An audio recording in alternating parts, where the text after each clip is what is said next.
Shabbat Shalom mga kapatiran dito sa Assembly of Yahuwah Philippines. Araw po ng Biyernes ngayon at ngayon po ang aming araw ng pamamahinga.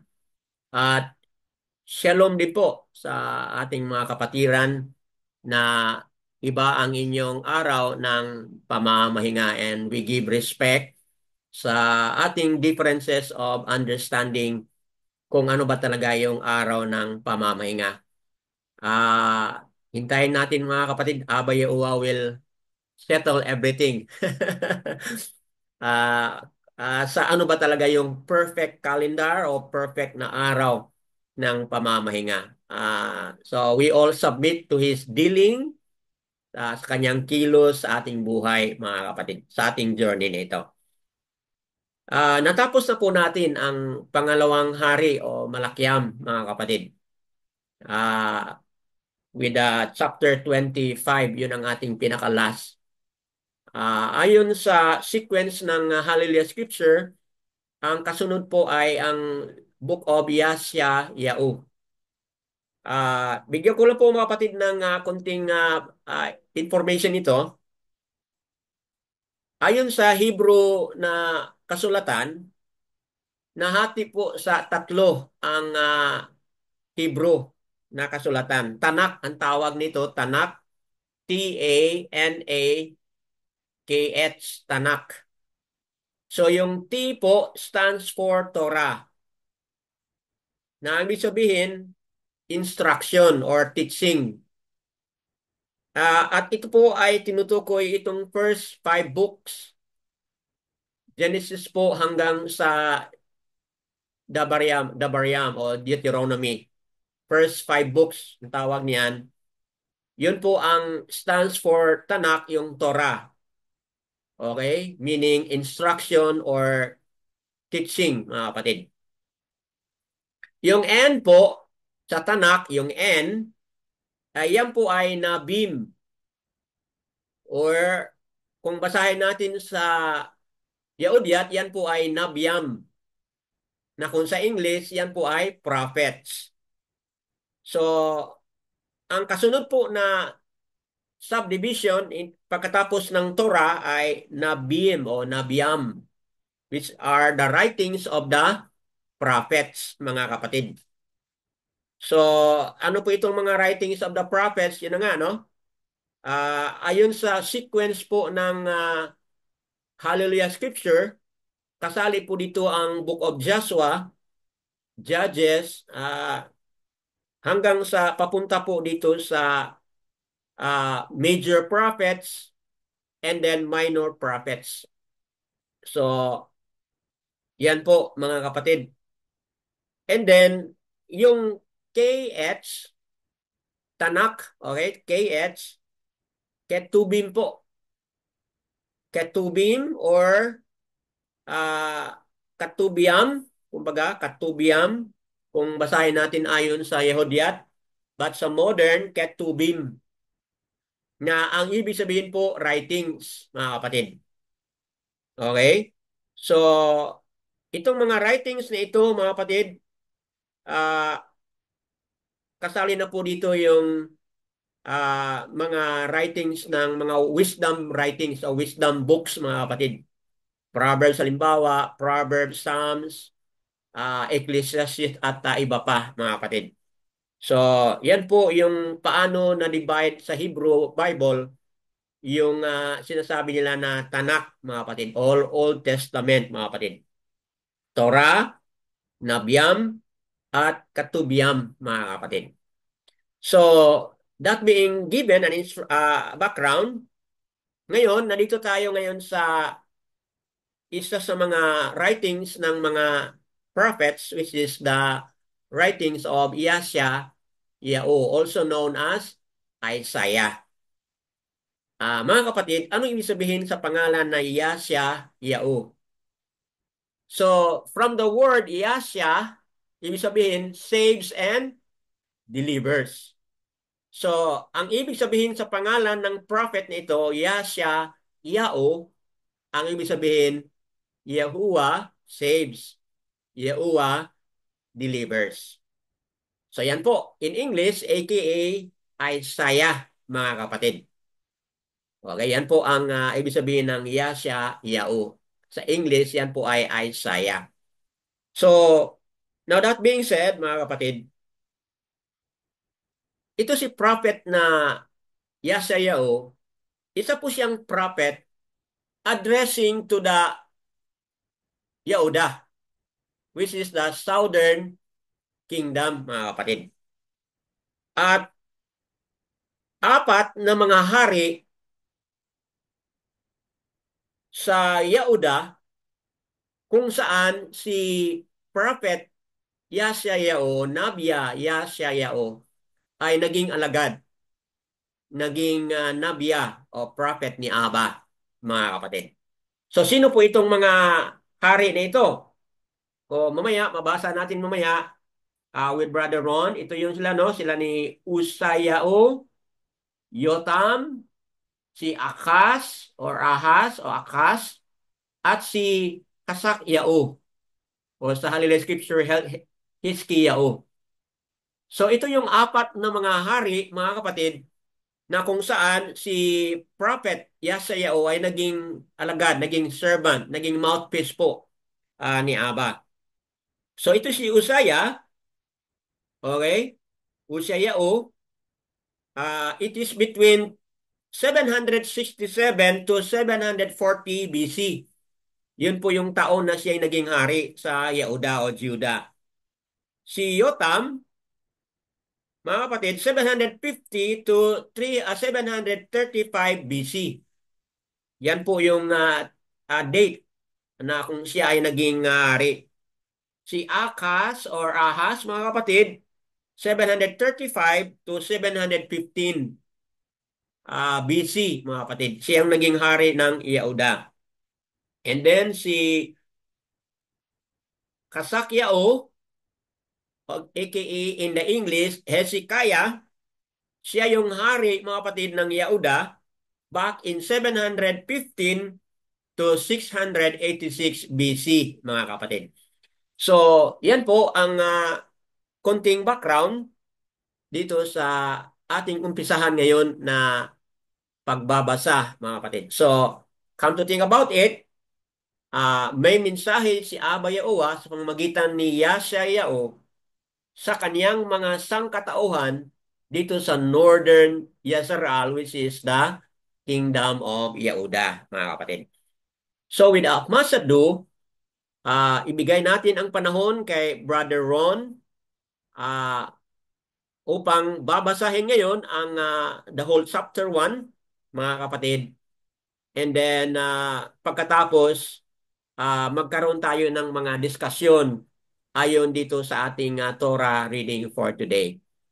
Go ahead po, Brother Ron, sa ating... Shalom po, mga kapatid.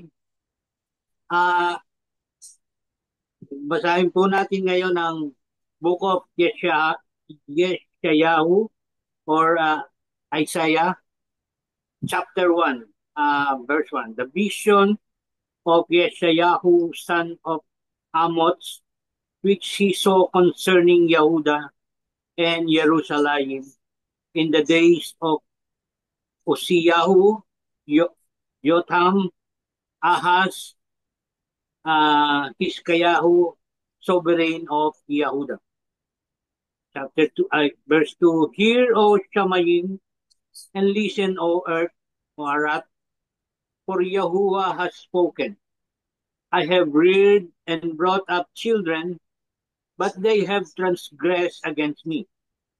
An ox knows its owner, and a donkey its master crib. Israel does not know. My people have not understood. Alas, singing nation, a people loaded with wickedness, a seed of evildoers, sons acting corruptly. They have forsaken Yahuwah. They have provoked the Kadash, one of Israel. They went backward. Why should you be beaten anymore? You continuously apostasy. All the head is sick, and all the heart pains. From the sole of the foot to the head, there is no soundness in it. Wounds and bruises and open sores, they have not been closed or bound up or suited with ointment. Your land is laid waste. Your cities are burned with fire. Strangers devour you, devour your land in your presence, and it is laid waste as overthrown by strangers. And the daughter of Chion is left as a boot in a vineyard, as a hat in a garden of cucumbers, as a besieged city. Unless Yahuwah of hosts had left to us small remnant, we would have become like Sedom. We would have been made like Amorah. Hear the word of the Yahuwah, you rulers of Sedom. Give ear to the Torah of our Elohim, you people of Amorah. Excuse me po. Of what use to me are your many slaughtering, declares Yahuwah. I have had enough of burnt offerings, of rams, and the fat of dead beasts. I do not delight in the blood of bulls, or of lambs or goats.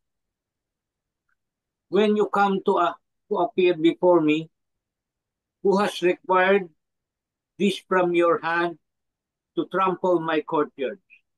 Stop bringing futile offerings, incense.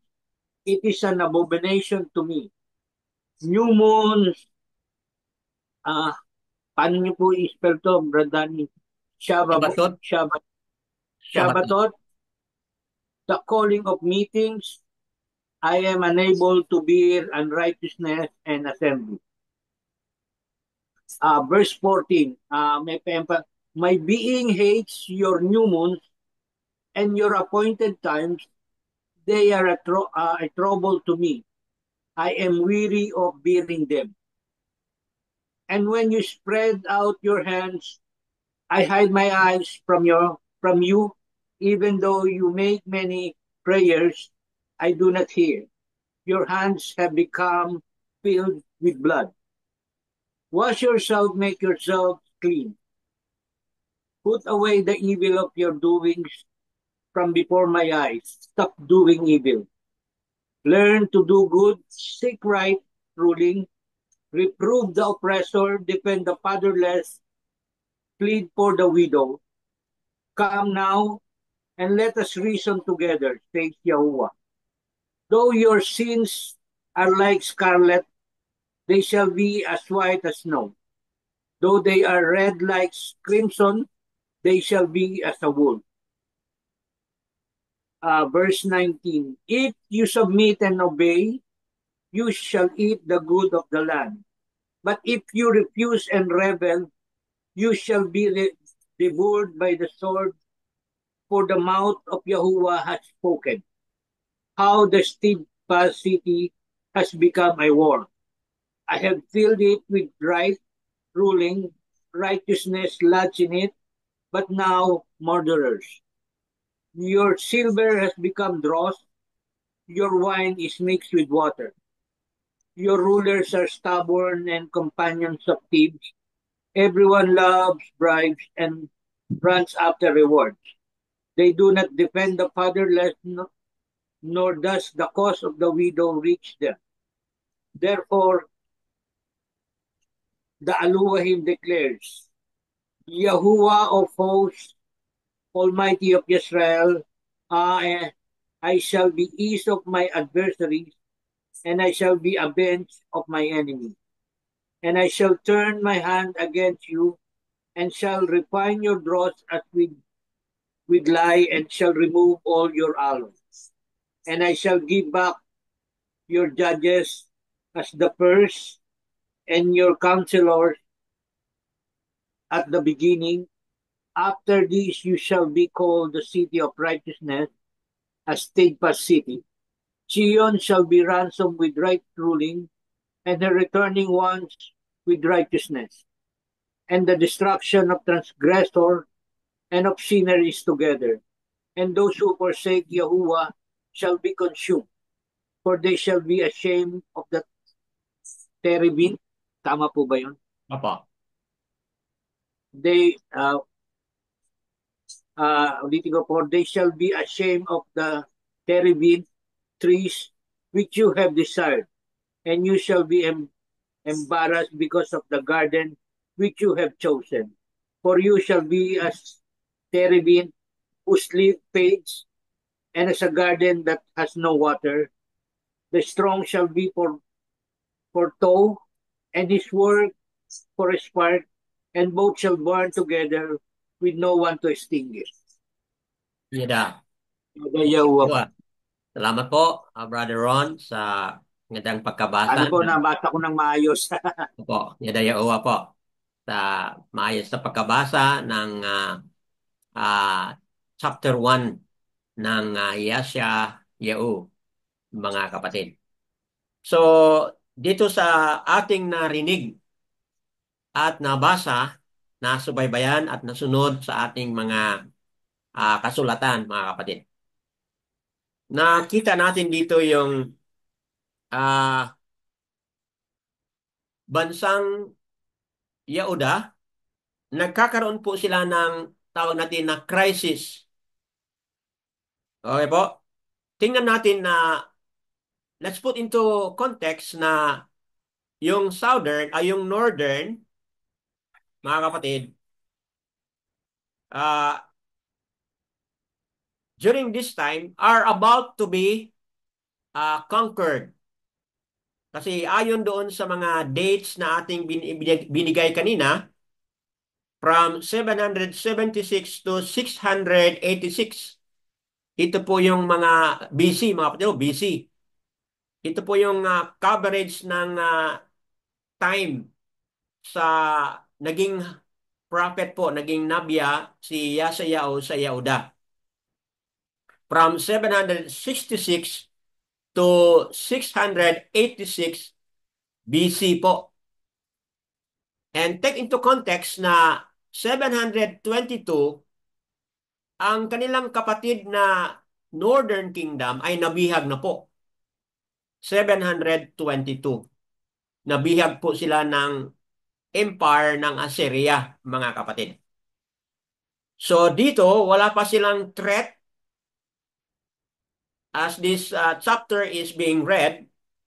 Pero nakikita na natin na they're having crisis. Uh, ano po yung dahilan sa kanilang mga crisis? Because they cannot comprehend that they have forsaken Abba Yahuwah. Kumbaga, hindi nila naunawaan ng malalim na sila pala ay tumalikod na kay Abba Yahuwah, mga kapatid. Paano po natin mapapatunayan yan? May dalawang bagay. Basically, may dalawang bagay na nangyari. At mamaya, maaari nating paghimay-himayin po yung mga details. So ano po yung dalawang bagay kung bakit naging sanhi ng crisis nila as a nation? Yung kulang ang ilang pag-unawa, wala silang full awareness na sila pala'y tumalikod na kay Abba Yahuwah. Ano po yung dalawang mga dahilan? Number one is yung kanilang mga worship. Okay, di ba? Sa ating narinig na kanina, sabi ni Abba, ayaw ko na yung inyong mga sacrifices, ang inyong mga haba na mga prayers. Sabi niya, ayaw ko nang pakinggan yun. Anong ginagawa ni Abba? I hide my face. Dito sa verse 15. I hide my face from you. Even though you make many prayers, I do not hear. Your hands have become filled with blood. So, yun na nga, mga kapatid, nagkaroon na ng problema ang kanilang mga worship kasi ang kanilang mga sacrifices at iba pang mga ginagawa ay hindi na po kaaya-aya. Hindi na po acceptable sa harapan ni Abba. Bakit po yun? Dahil sa They are involved in bloodshed. Okay? Anong nangyari? Okay? Other than may problema ng kanilang worship, pangalawang problema, corrupted their responsibility to society. O paano natin mapatunayan na meron ng corruption yung kanilang mga social responsibility? Halimbawa, sa nabasa na ni Brother Ron kanina, di ba ano nangyari sa verse 17? Okay? Pinabayaan na nila ang mga oppressor. Kumbaga, hindi na nila binibigyan ng justice, ayuda, or tulong yung mga fatherless, okay, yung mga widow, mga kapatid. So, yan ang verse 17. And then dito po sa verse, ano po? Dito po sa baba, verse 23, rulers are stubborn, companions of thieves. Everyone loves bribes and runs after rewards. So anong nangyayari dito mga kapatid?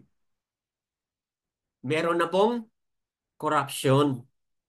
Saan po ang corruption nangyayari? Sa government po. Yung mga leaders.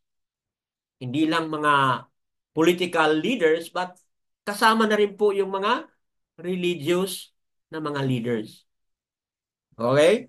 Sabi sabihin, yung mga Kohen, yung mga priests, mga kapatid, karoon na po ng mga corrupt na mga practices at hindi na nabibigyan ng ah, i- yung mga social concern, yung mga social issues na pabayaan na po mga kapatid. So, that being said, open natin mga kapatid sa bawat isa ngayon kung ano ba ang mga pangungusap ni Aba Yahuwa batay dito po sa bansang Yehuda at sa kaniyang prophet na si Yashayahu. Ano kaya yung mga nais nating i-highlight individually and personally in which ma-apply na rin po sa ating buhay, mga kapatid.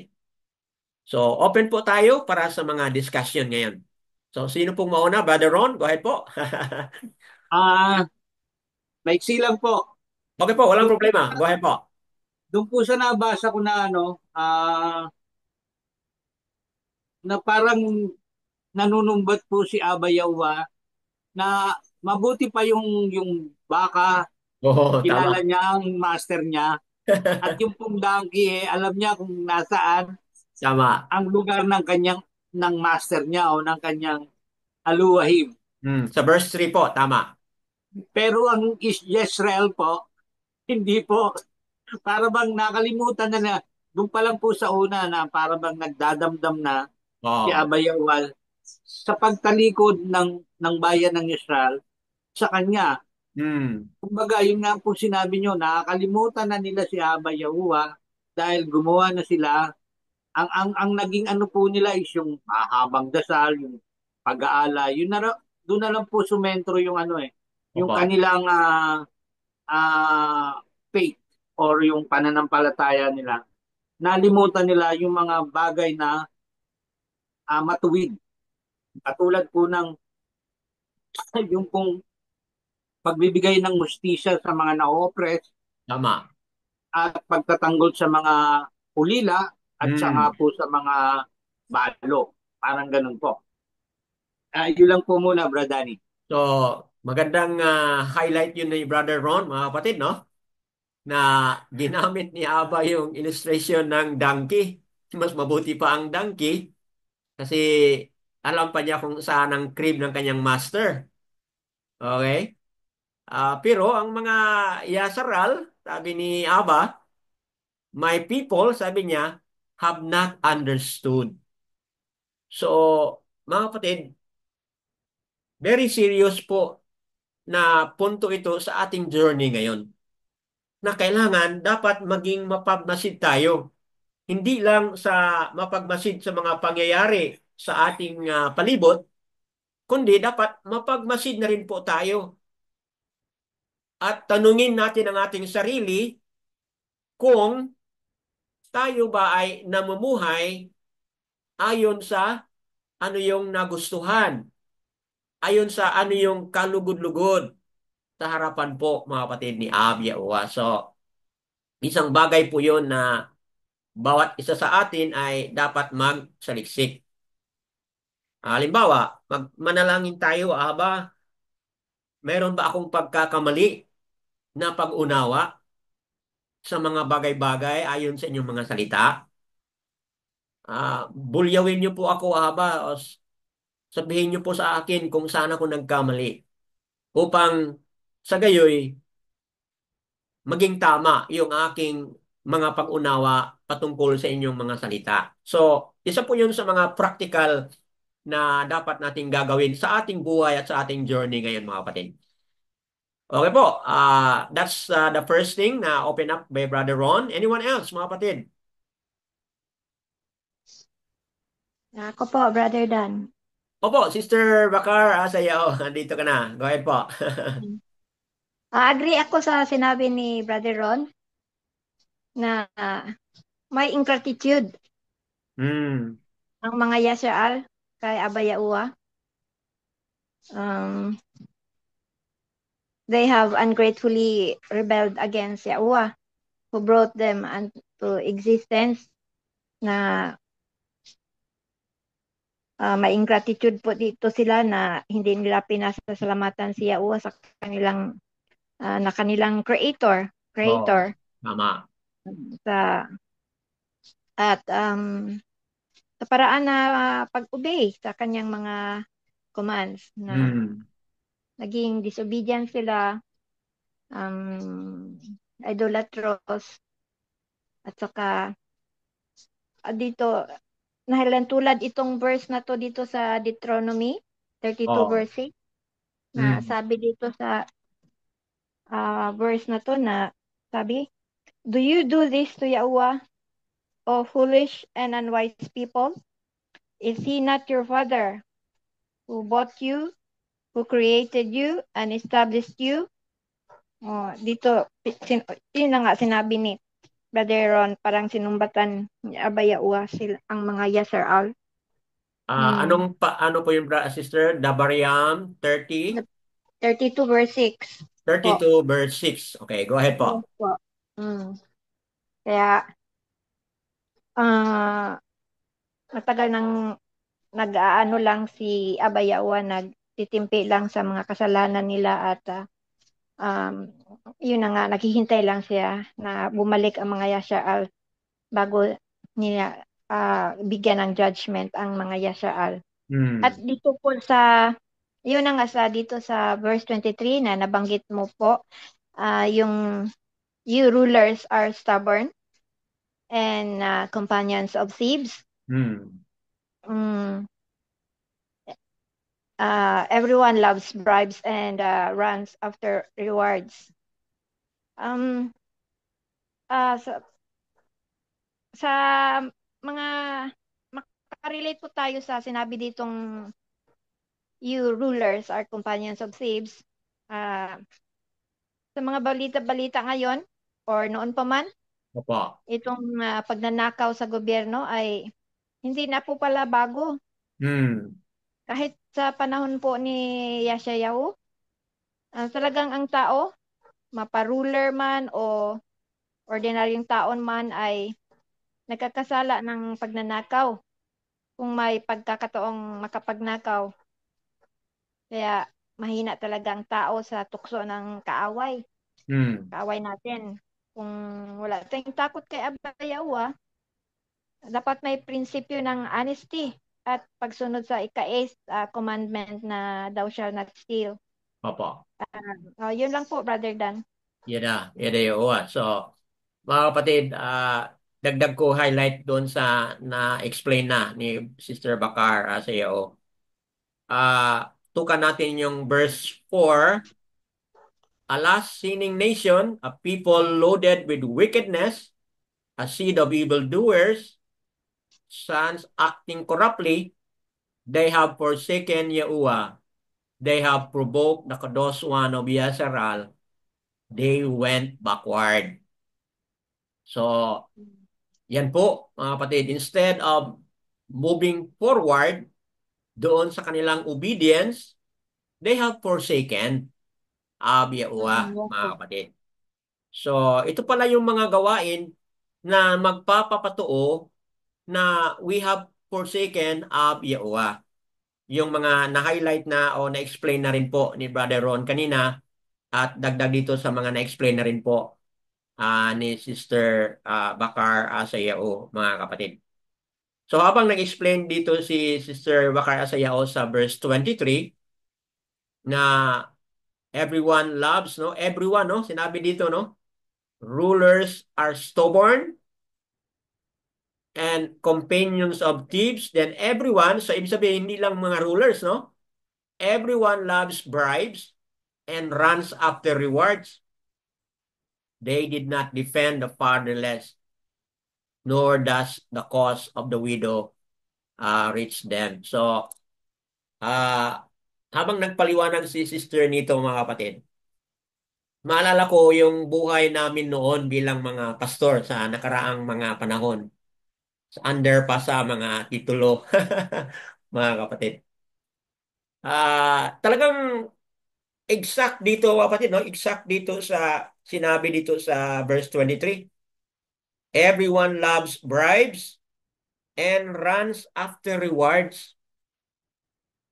Wala naman siguro mga pastor na involved into bribery except siguro kung may mga ano po, may mga ganon na mga pangyayari. But ang temptation talaga ng pastor noon, mga kapatid, itong runs after rewards. Kumbaga, even I myself noon, mga kapatid, I have to confess before you na kung ikaw ay bilang pastor, mag-perform ka ng isang gawain, okay? Personal man na member or doon man sa simbahan, collectively, ganon, talagang hindi maiwasan, mga kapatid ba, na para bang at the back of your mind, may mga honorarium ito. Can you understand, mga kapatid?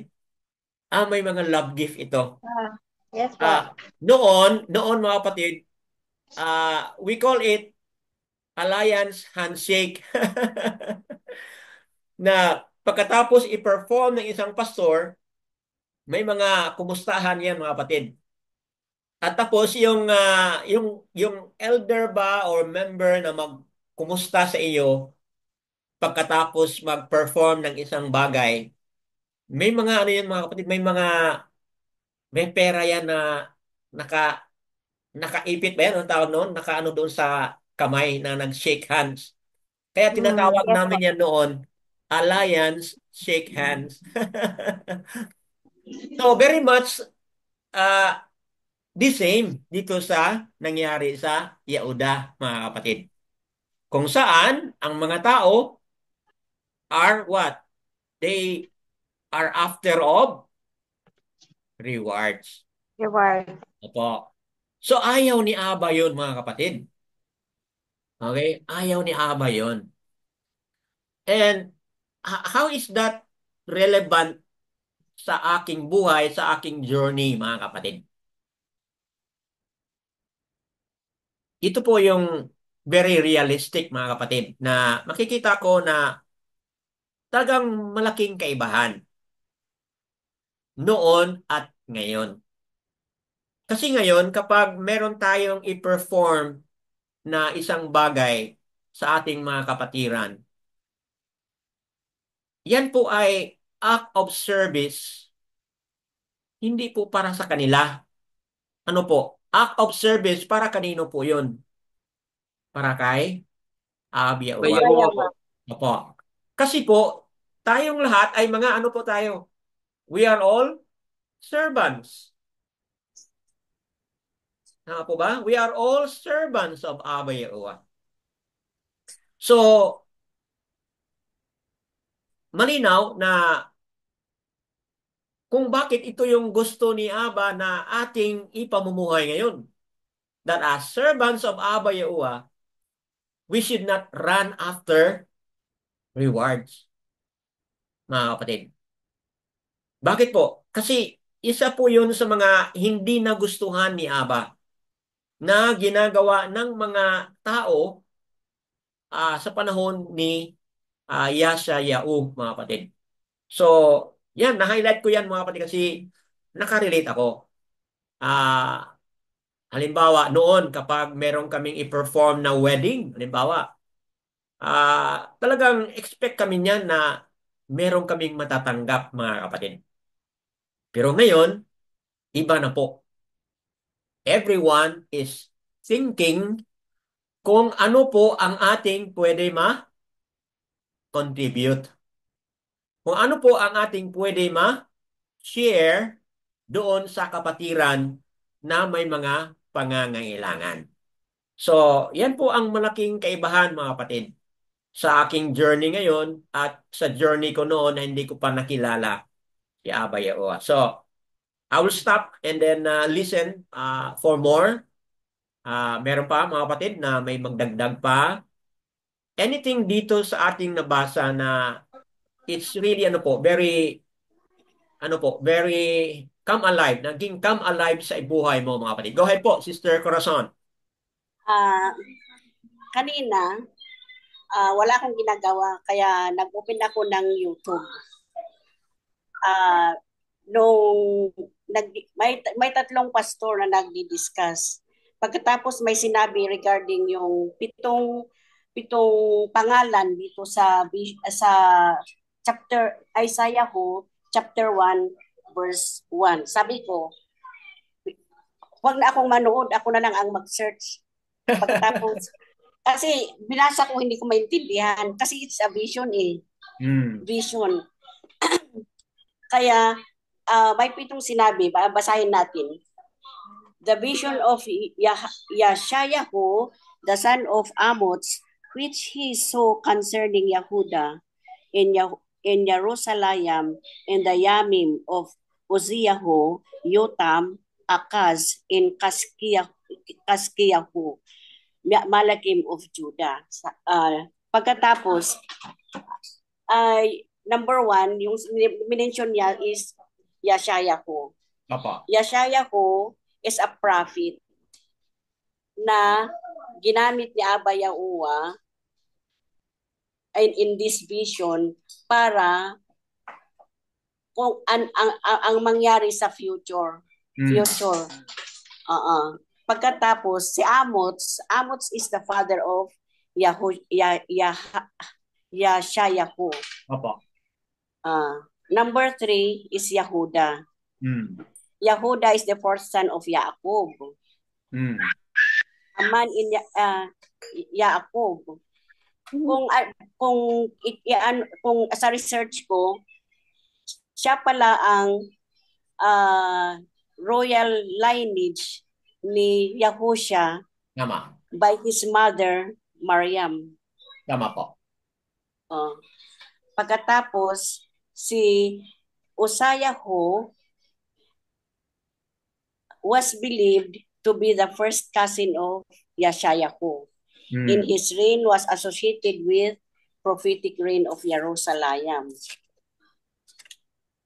He reigned over Yehuda with prosperity in military success.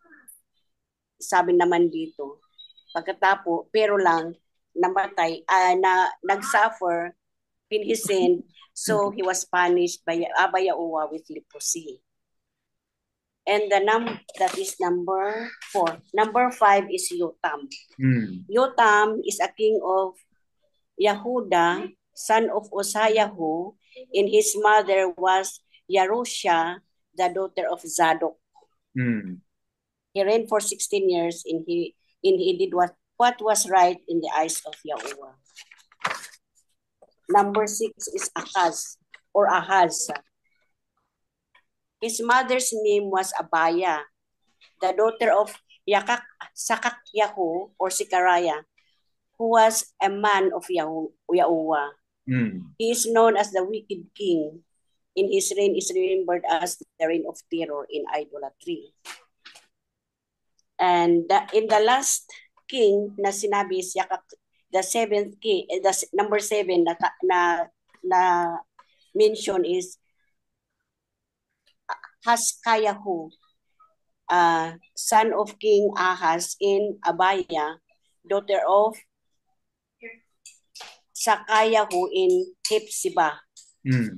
He was the 13th successor of David the king. Nung binabasa ko, ito pala, it's a vision regarding the lineage of Yahusha. Kaya dito sa Isaiah 1:26, parang sabi nito, basahin natin na. Sabi nito sa 26, and I will restore your Sophitim as the first in your counselor, as the beginning afterward you shall be called the city of Sidaka, the faithful city. It is a Davidic prophecy of covenant na will be fulfilled in the future. It's parang yung sinasabi niya pala, yung David, i-restore niya yung Davidic covenant niya kay King David. Yun lang po ang nasa research ko. Hindi ko alam kung okay ba o ano. Okay po. Napakagandang research, sister, kasi ang dami kayang research ko. May yung una, parehas naman the road as righteous, wicked. Pero nung as I read the 7 characters of the people, diyan ko na i-connect ng isa yung 7 tao na to regarding the lineage of Yahusha. Tama. Yun po, thank you. I agree with you, sister, kasi dito sa ano po, although hindi mo na-highlight yung Jerusalem, no? Okay, Yehuda. Oo, hindi kasi hindi naman tao yung Jerusalem. Brother, hindi tao yung Jerusalem. Opo. But it's a place. Opo, but I like to highlight that also kasi okay. Ito po itong Jerusalem, it also speaks of Mount Zion na ating nabasa kanina, which also connected dito sa na-highlight mo sa verse 26 na tinatawag yan na called the city of righteousness, a steadfast city. Opo. Hindi ko alam. So, ibig sabihin na Yahusha, the lineage of Yahusha is highlighted here, batay doon sa mga explanation mo, Yehuda halimbawa, is highlighted here because yun po yung prophetic na vision na kung saan mangyari po yan sa hinaharap. At ano po yung dapat mangyari? Ito yung sinatawag dito na city of righteousness. So kumbaga, there is expectation versus reality, kumbaga, no? Ang reality, ang totoong patutunguhan ng Jerusalem is dapat magiging city of righteousness siya. Hindi na kikita o hindi na actualize sa panahon nila, kapatid. So, Abba Yahuwah is sending this prophet, Yeshayahu, to remind them, to reprove them, to warn them na kailangan magbago sila kasi ang direksyon na nais ni Abba, future, prophetically, ay dapat magiging city of righteousness sila. But of course, yan po, sister, ay maging matotoo lang when Yahushua comes again. Okay. When Yahushua comes again, then ma-fulfill po yung long awaited na hinihintay na a kind of city, the Mount Zion or Jerusalem, mga kapatid, wherein Yahushua will reign. At yung lugar na yan ay magiging city of righteousness. So, habang inihintay pa yon, so dapat gusto na ni Abba na yung mga tao ngayon na nanirahan doon, dapat mamumuhay na sila. ayon sa kaniyang kagustuhan. Nangyari kasalungat eh. They have forsaken Abba Yahuwah. Okay, tinatalikuran na lang si Abba Yahuwah. Yung worship nila hindi na maganda. Yung kanilang mga social responsibility wala na. So, kaya sinusuway ni Abba. Abba is warning and rebuking them. So, you made a very good point. Yada Yahuwah po. Thank you, Brother Dan, for Ah, explaining. all esteem kay Abba, mga kapatid. So mga kapatid, no, dagdag doon sa information na nabagay na ni Sister Corazon. Meron pa bang magdagdag? Anyone else? We challenge and we encourage you, no, na gagawa tayo ng mga personal research and study. And then idagdag natin, i-share natin as Abayawa through the Rook Hakados is working, mga kapatid. Meron pa bang mag-share? Kindly unmute lang po and then share something.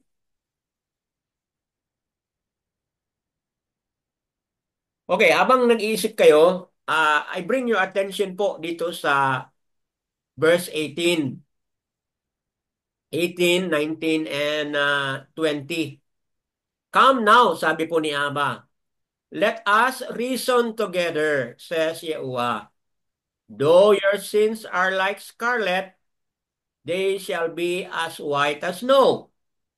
Though they are red like crimson, they shall be as wool.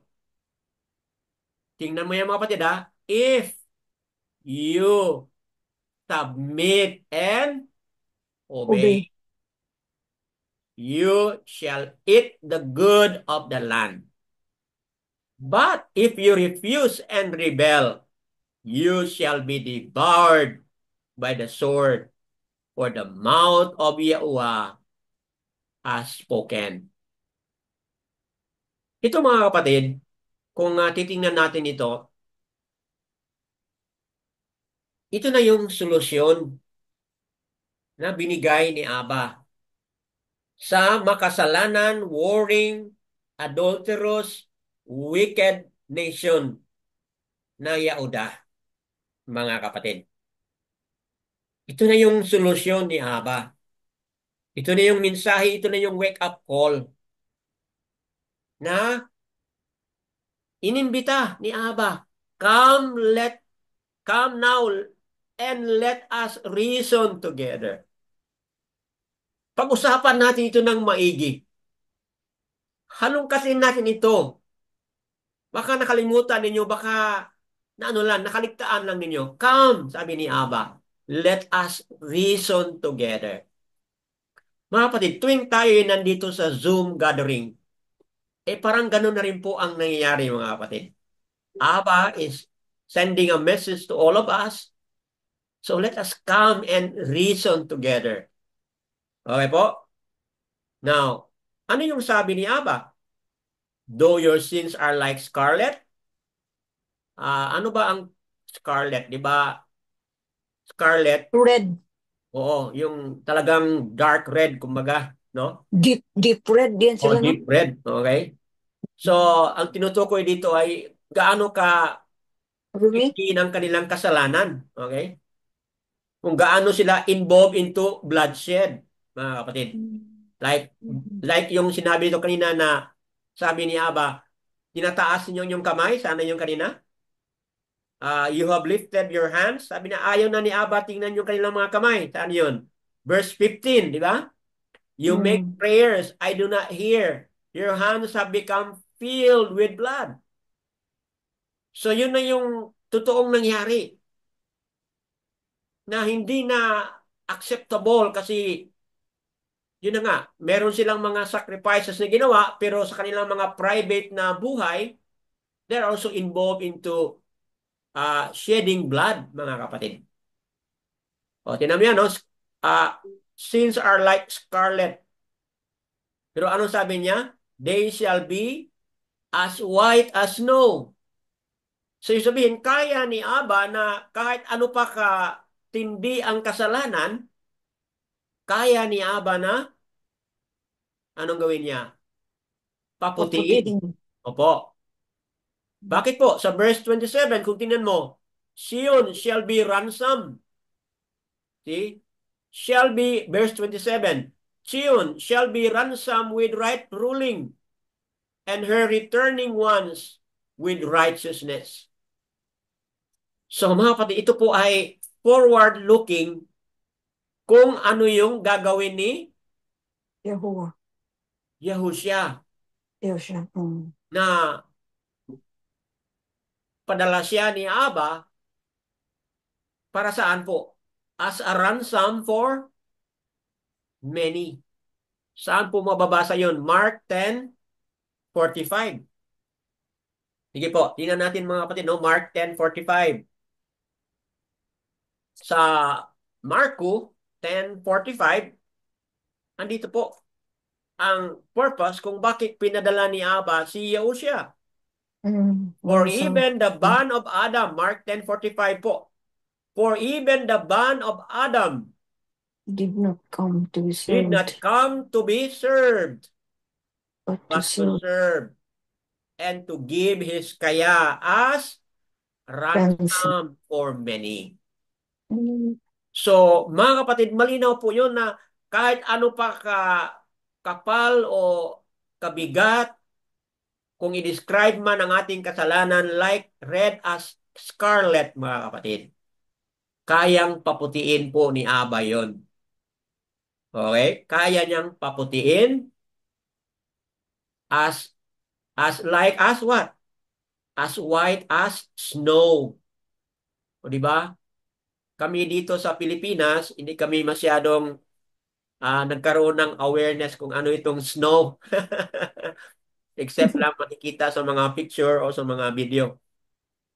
But si Sister Lilieta at saka si Sister Corazon, kayo mas meron kayong concrete na karanasan Understand. kung ano ang snow. Okay? But Yes. ginamit dito as an example to show na kayang paputiin. Meaning, kayang patawarin ni Aba. Paano po? Dahil may ransom. Okay?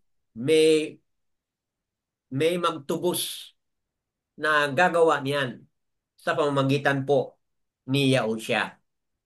Then, pangalawa, anong sinabi niya? Though they are red like crimson, they shall be as wool. So, mga kapatid, hindi ko masyadong ma-appreciate ang kaibahan ng scarlet at crimson. Pero ganun pa rin, red pa rin ang pinag-usapan. So, yung scarlet, medyo dark siya na red, no? But ito kaya, anong kaibahan? Itong crimson. Red pa rin siya, but crimson. Siguro mas shining ang crimson kaysa scarlet, tama ba? Okay, so kayong mga manonood sa Republish, pwede po ninyong halongkatin at mag-research kayo what's the difference between scarlet and crimson. But ang tinutukoy dito ay ganun pa rin, kasalanan pa rin, no? Pero anong mangyayari? They shall be as wool. White as snow. Wool. Wool, opo, yung crimson. They shall be as wool. So kung yung snow, puting-puti, ang crimson naman, in contrast, they shall be like as wool.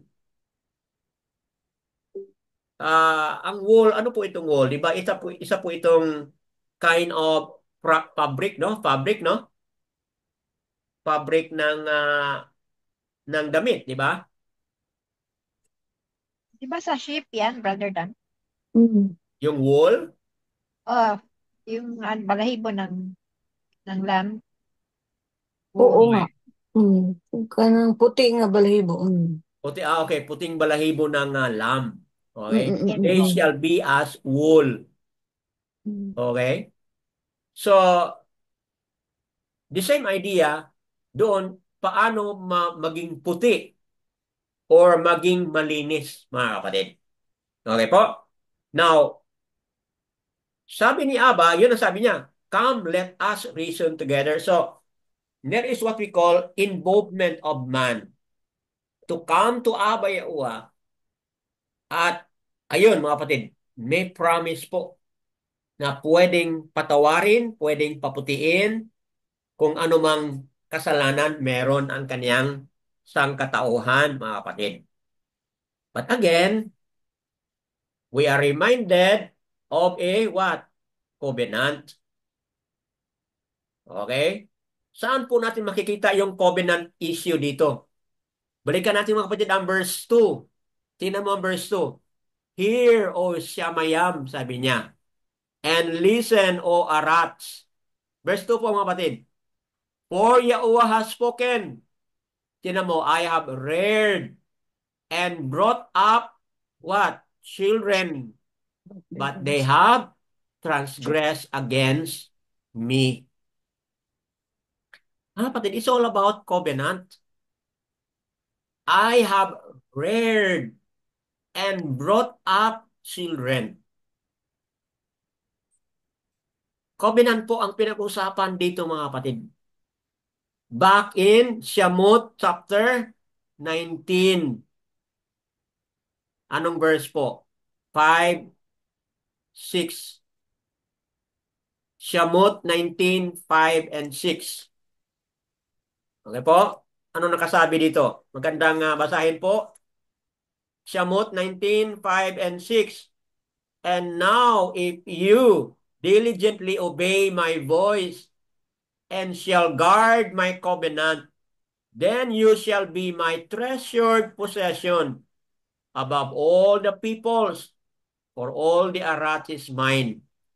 And you shall be to me a crane of Kohanim and a Kodash nation. Those are words which you are to speak to the children of Yasharal. So, ibig sabihin mga kapatid, merong violation ng covenant. Bakit po? Back in Yeshayahu 1 verse 2, sabi ni Yahuwah, they have transgressed against me. So, when there is the transgression, when there is the violation of the covenant, mga kapatid, ano po mangyari? May mga consequences na mangyari, mga kapatid. Okay? So, but dito, Abba Yahuwah is ano po, pinipigilan pa niya ang kaniyang anger. Okay? But tinatawag na niya, nagbibigay na po siya ng warning. Okay po? So, that being said, dahil na-transgress nila ang covenant, kaya ang panawagan ni Abba sa verse 16, come now, sabi niya, let us reason together. Na kahit ano pa lala ang kanilang kasalanan, pero kung sila ay lalapit balik kay Abba, manumbalik kay Abba, mga kapatid, at magkaroon ng what? Reconnection. Magkaroon ng what? Repentance. Okay? Magkaroon po ng what? Pagbalik loob kay Abba. Kaya ni Abba na linisin ang bawat isa. Tingnan mo yung verse 19. Yeshayahu 1:19. Di ba sabi niya mga kapatid, if you submit and obey, you shall eat the good of the land. But if you refuse and rebel, you shall be devoured by the sword, for the mouth of Yahuwah has spoken. Bakit po they will be devoured by the sword if they will not return, if they will not obey? Bakit po yon? Kasi po, kung balikan natin ang Deuteronomy chapter 28. O, di ba mga kapatid? Ano po yung na-highlight sa Deuteronomy 28? 15 to 68. Na-highlight natin na kung sila po ay magsuwail, hindi makinig kay Abba Yahuwah, anong mangyari po mga kapatid? curses will overtake them, mga kapatid. So, Dabaryam 28:15 hanggang sa 68 is also a prophecy that anyone who will not follow and obey the voice of Abba Yahuwah, the instruction of Abba Yahuwah, anyone will not obey and follow, curses will come after them, and they will also be devoured. Mga kapatid, balik tayo kay Yesayao sa verse 19, kung hindi sila babalik kay Abba, instead mag-rebellion sila, then anong mangyari? Yung prophecy sa Dabaryam 28 verses 15 to 68 ay maging totoo, ay ma-apply as a consequence po doon sa paglabag sa covenant. So mga kapatid, talking about covenant, it is always an agreement of Two two people, party. parties. May party po kay Aba, may party rin po ang tao. Anong gagawin ni Aba sa ating side, sa kaniyang side? Gagawin niya yung ransom. Na tapos na po, pinadala na si Yahusha. Yahusha said, "It is finished." Okay po? Okay? Yung ransom, tapos na. Yung atonement, tapos na po mga kapatid. But ang sa atin, hindi pa tapos. Kasi meron tayong party. Ano yung ating party? Let us come to Him. Let us reason together with Him. Let us submit and obey Him. Let us not rebel. Let us not refuse. Yun po ang ating party, mga kapatid. So once we do our part, then yung curses, ano mangyari doon? Hindi po, Vanished. hindi po darating. Kung ating gawin pa, kung ating gawin ang ating parte, yung promise curse ay hindi po yun natin matanggap, mga kapatid. Ibig sabihin, maiwas po tayo. Kahit nagkasala tayo ngayon, pero kung yun, magbalik tayo kay Aba, mag-obey tayo at makinig tayo sa Kanya, mas save po tayo. Mas spare po tayo doon sa curse, mga kapatid. So, bakit po mahalaga ito? Kasi maybe some who are listening doon sa ating Deuteronomy 28 series, baka merong mga kapatiran na nakikinig doon at nawalan na ng gana kasi dahil sa takot, mga kapatid. So ngayon, I am making this emphasis, mga kapatid, to give a balance na hindi tayo dapat matakot at mag-give up, hindi. But instead, okay, gawin natin ang ating party. At ano yung ating party sa covenant? Balik tayo sa Kanya. Ayon dito sa verse 19. Balik tayo sa Kanya, submit tayo, obey tayo. Okay? Tanggapin natin ang Kanyang mga salita at gawin natin at sundin natin, mga kapatid. Then, ano yung gagawin ni Abba? Is going to clean us. We'll become as white as snow. We'll become like a wool, mga kapatid. So, yun po, napakagandang mensahe dito. Anyone else would like to add? Brother Dan, Go ahead po, Sister Bakar Asayo. Sorry, Julieta po. Sister Lilieta, sorry. Sorry, Sister Lilieta, go ahead po. Okay. Di ba dito sa mundo, Brother Dan, ang mga orators, speakers, they are using mga famous people, ang kanilang mga quotes. Di ba? Opo. Yan ang ginagamit usually. Pero iba pala si Yahuwah, Brother Dan. He uses metaphors, he uses nature, Tama. para talagang maintindihan po natin. Mas maintindihan natin ang metaphors kaysa yung mga thoughts na ginagamit.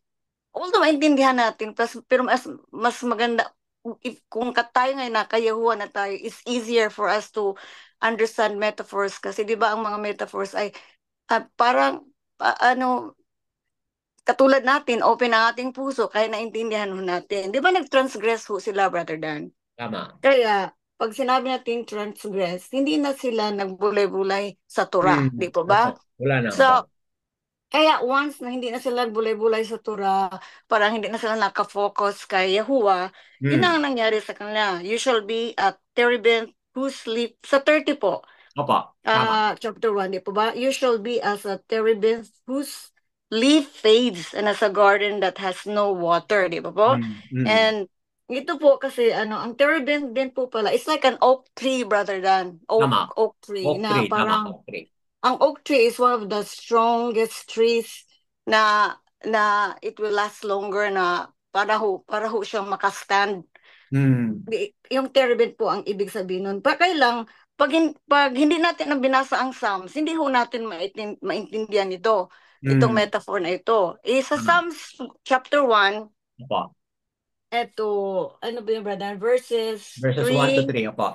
Opo, di ba? It's like, Three. sabi niya, and if he meditate his Torah day and night, for he shall be as a tree planted by the rivers of water that yields its fruit in its season, and whose leaf does not wither. And Tama. whatever he does prospers, the wicked are not so. So, Yahuwah is explaining both sides, the opposite. Kaya maintindihan natin itong tree na nag-fade dahil sinabi niya na kung tayo ay mag-meditate ng Torah, para tayong tree na nasa water. Napakaganda po ng mga, wala po talagang, no, we cannot fathom Yahuwah, no, Brother Dan, yung mga Harvard graduate students, yung mga ganong mga famous people ba, yung mga quotes na ginagamit nila. Kung maganda man, pero pag may impact talaga ang ginamit ni Yahuwah, para makita mo talaga, tingnan mo yung wala ng leaves. Ganun palang mangyari sa atin. Makita talaga natin na nature ang ginamit niya para, di ba, nature can be seen by everyone, Brother Dan, hindi lang Opo. yung, and then it has been experienced by everybody. Yun ang pinaka-lowest na na talaga maintindihan ng tao. Kaya ako po ako. Kasi ngayon lang ko lang, at least na compare mo na may positive and negative na ibigay sa ating ngayon, para talaga makita natin ang yung makita talaga natin what he really meant by meditate the Torah. If not, ito ang mangyari. Do not transgress. If not, ito pong mangyari. Para makita ng tao po. Kaya, napakaganda po, Brother Dan. Hallelujah po. So, napakagandang connection yon, yung pag-transgress nila dahil wala na sila sa Torah, which is na-highlight mo dito sa Tahaliam 1 verse 3, mga kapatid. So, I'd like to continue what you have started explaining in verse 20, in verse 30, no? Ipaliwanag ko rin po yung verse 29. Sa verse 29 ng Yeshayahu 1:29, mga kapatid. For they shall be ashamed. Okay? So, again, highlighting doon sa highlight mo, sister, na transgressors, verse 28, ganun din po. And the destruction of transgressors and of sinners is together. And those who forsake Yahuwah shall be consumed. Dito kanina sa verse 2, na-highlight natin kanina, they transgress, di ba? Dito ngayon, sa na-highlight ko rin, sister, dito sa verse 20, ganoon din po. Transgressors and of sinners together. Okay? Those who forsake Yahuwah shall be consumed. Okay? Connected po ito. Bakit sila ma-consume? Kasi nga, they transgress. Nakalimutan na nila ang pagmuni-muni, pag-meditate sa Torah day and night. Wala na sila doon, mga kapatid. Kasi nga, involved na sila doon sa ano. Ano yung kanilang kasalanan dito sa verse 29? Mga kapatid, ito yung kanilang kasalanan, verse 29. For they shall be ashamed of the terebinth trees, which you have desired. So ito, mga kapatid, itong terebinth trees o itong oak tree, they have made it a center of their, ano po, idolatry. Okay? Either kaya dito sa terebet tree meron silang ginawa diyan na isang altar. Okay? Hindi natin alam. But that could be a possible interpretation. They have itong phrase ba na which you have desired. Okay? So, ibig sabihin, merong something doon sa terebet o sa oak tree o siguro meron silang pinaniwalaan na someone mighty one doon nakatira sa kahoy na iyan. Okay? Which they desired, yun po ay idolatry na po yun. Kaya, hindi na nagustuhan ni Aba ang kanilang mga sacrifices na nabanggit na kanina sa ating na-highlight kasi po, okay, naging dublikara na po sila. Sinasamba nila si Aba with their offerings, but on the other side, kabilang face, meron din silang ibang dinidesire. Sinasamba doon sa oak tree, doon sa terebet tree. Kaya, But sinabi, yes, brother?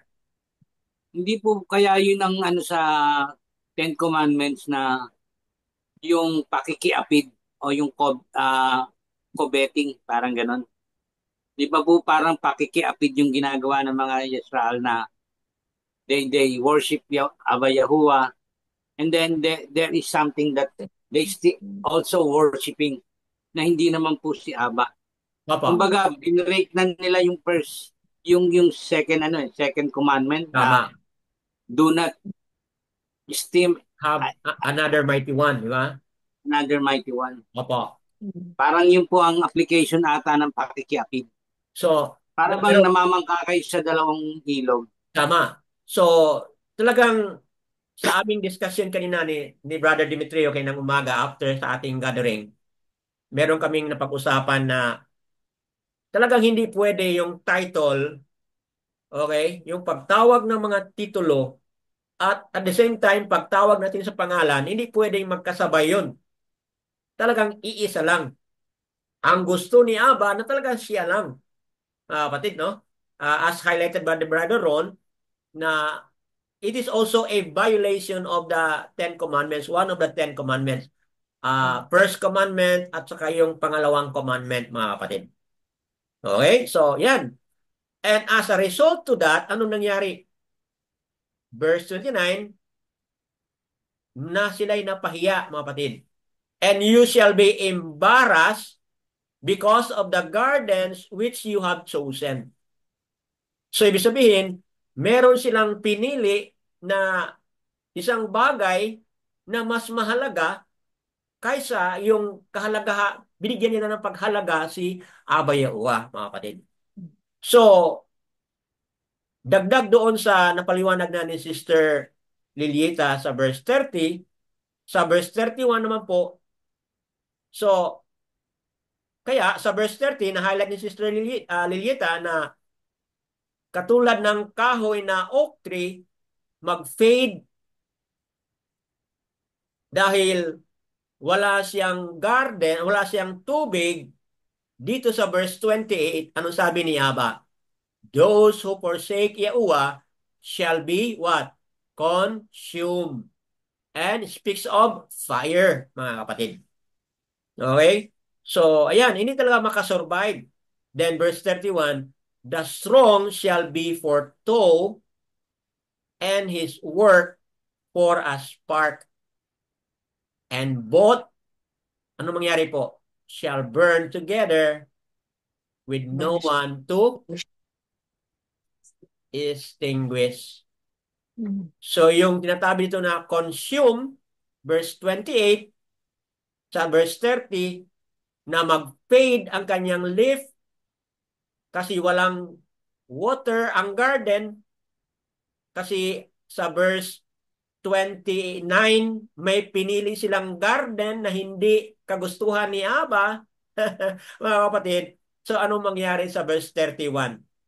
The strong shall be for tow, and his work for a spark, and both shall burn together with no one to extinguish. So ano pong ibig sabihin?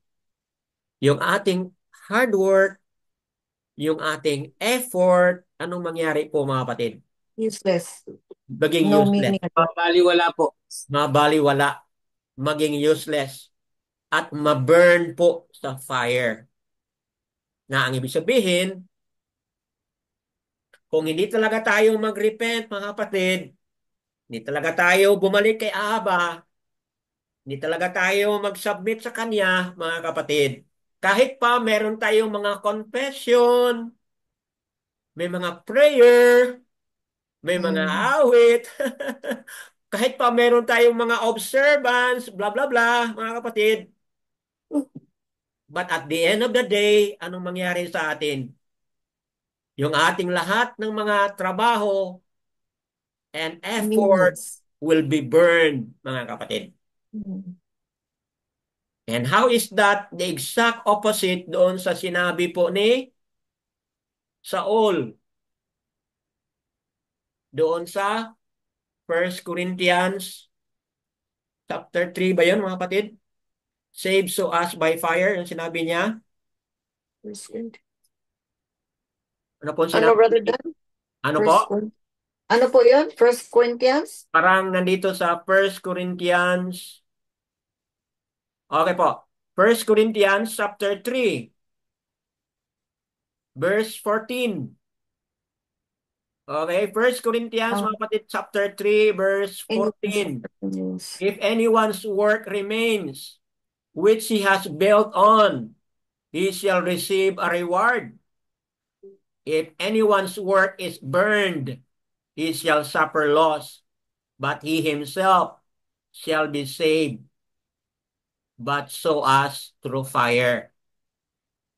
Hina-highlight po ni Saul na ang kanyang trabaho ng kanyang kamay o ng ating mga kamay, yung ating mga effort, maari pong masusunog yun, mga kapatid. Pero ang sinasabi ni Saul, anyone's work is burned, he shall suffer loss. Pero anong sinabi ni Saul? But he himself shall be saved, but so as through fire. So, ibig sabihin, kahit na hindi maganda yung mga gawa ng inyong mga kamay, masusunog po yon. Pero ang sabi po ni Saul, maliligtas po ang inyong kaluluwa. But your soul shall still be saved so as by fire. Pero dito mga kapatid, sa Yesaya, anong mangyari po mga kapatid? Sabi ni Aba, kung hindi tayo babalik sa Kanya, hindi tayo mag-submit, hindi tayo mag-obey, anong mangyari mga kapatid? The strong shall be for tow, and his work for a spark, and both shall burn together with no one to extinguish. Ibig sabihin, kung hindi tayo man mag-repent, hindi tayo magbalik sa Kanya, hindi tayo mag-submit, kahit pa yung ating mga trabaho, yung ating mga effort, best of our ability, best of our effort, but at the end, tayo at yung ating mga trabaho ay magiging ma-burn. Nakuha niyo mga kapatid? Together, ma-burn siya. Both shall burn together with no one to extinguish. Pero anong inahalek ni Paul? But he himself shall be saved so as by fire. So, nakita niyo mga kapatid ang kaibahan? Kang Paul, kahit makasalanan ka, dahil siya o siya ang inyong righteousness, eligtas na yung kaluluwa mo. Pero kay Yesaya, oo, may ransom tayo, siya o siya ang ating ransom, pero meron tayong obligasyon sa covenant. Magbalik, mag-obey, at mag-submit kay Abba Yahuwah. So, hindi ko akalain na umabot tayo dito sa discussion na iyan. Wala akong pinaghandaan dito na PowerPoint, whatever. But I believe the Ruach HaKadosh po is leading us to Hallelujah. highlight that point para maunawaan natin mga kapatid. Yada Yahuwah. Anyone else?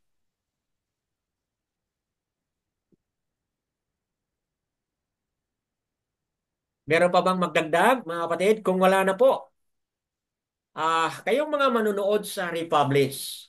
Mga kapatid, ito na nga po yung pangalan na ating hina-highlight lagi. Na dapat nating kilalanin, suriin, ang apat na mga titik nito, pangalan ni Aba. Yaha, U, Ha. Reading from right to left. Yahuwah, mga kapatid. Nakasulat po sa Hallelujah Scripture, BYNB, at Sefer, at nakita rin po sa Dead Sea Scroll. At ganito rin po, mga kapatid, ang pangalan ni Yahusha. Yahu Shan Ayan. Yahusha. Yahusha po ang pangalan. Nakasulat sa Hallelujah Scripture, BYNB, at Sefer, at nakita rin po sa Dead Sea Scroll. Nawa, itong teaching video na ito, mga kapatid, ay magbibigay pa ng dagdag kaalaman na ating suriin lagi, laging mapagmasid tayo, lalo na sa ating araw-araw na pakikitungo kay Aba Yahuwah, mga kapatid.